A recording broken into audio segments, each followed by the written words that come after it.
Hello दोस्तों, आज मैं आपको कार्तिक स्नान के बारे में कुछ बातें बताना चाहती हूँ और उसके कथा सुनाना चाहती हूँ।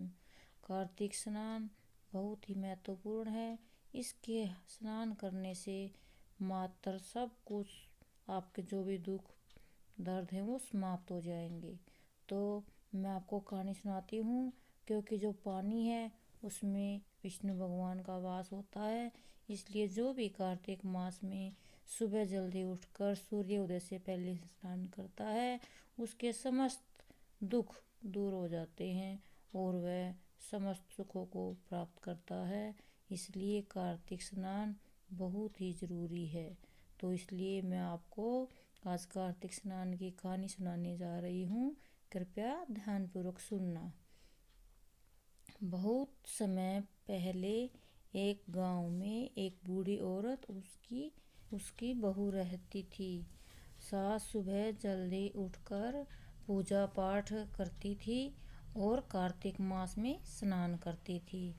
तो बहू पूछती है, माँ जी आप कहाँ जा रही हैं? तो सास कहती है, मैं गंगा स्नान के लिए जा रही हूँ कार्तिक मास में, और आके मैं पूजा पाठ करती हूँ, तब तक तुम अपना काम कर लेना। बहू कहती है, माँ मेरा भी मन है, मैं भी चलूँगी। वे कहने लगी, नहीं तुम घर पे ही रह के अपना काम करो, अभी तो तुम्हारी पूरी जिंदगी पड़ी है, कर लेना।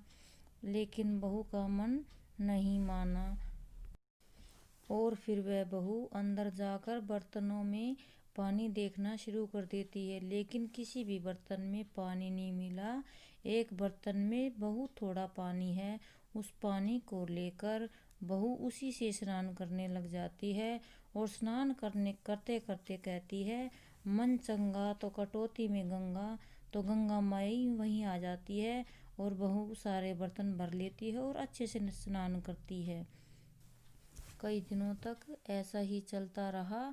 बहू गंगा माई में स्नान करती रही और सास बाहर जाकर गंगा माई में स्नान करती रही। और एक दिन फिर सास गंगा माई में स्नान कर रही थी।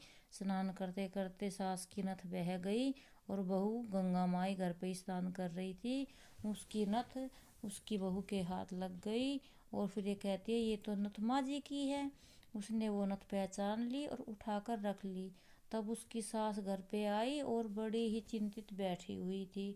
उसने अपनी सास से पूछा, माँ जी आप इतनी चिंतित क्यों हैं? वो कहने लगी, आज तो मेरी नथ पानी में बह गई। वो बोली, माई ये तो तुम्हारी नथ नहीं है। बोली, हाँ ये तो मेरी नथ है, तुम्हारे पास कैसे आई? बोली, माँ जी मैं भी रोज गंगा में स्नान करती हूँ, आप वहाँ जाती हो, मैं घर पे ही कर लेती हूँ। वो पूछती है, कैसे? फिर उसने माता को सारी कहानी बताई कि माँ जी आपने मना कर दिया था और मैंने ऐसे कुछ बर्तनों में पानी देखा और उसमें पानी कम था, मैंने बोल दी मन चंगा और कटौती में गंगा, तो गंगा माई वहीं आ गई और मैंने स्नान कर लिया, तो इससे गंगा माई प्रसन्न होगी। सास अपने मन में कहती है, मेरी बहू कितनी संस्कारी है, कितनी सुशील है, कितनी ज्ञानवान है, भगवान ऐसी बहू सबको दे।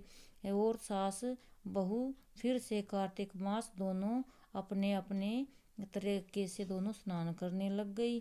तो भगवान से मैं यही प्रार्थना करती हूँ, जो भी कार्तिक मास में स्नान करेगा उसके सारे मनोरथ पूर्ण होंगे। बोलो कार्तिक मास की जय। अगर आपको मेरी ये वीडियो पसंद आई हो तो आप लाइक शेयर और सब्सक्राइब करिए और बेल आइकन को ज़रूर दबाएं, जिससे मेरी वीडियो डालते ही आपके पास आ जाए और आप उसे देखें। धन्यवाद।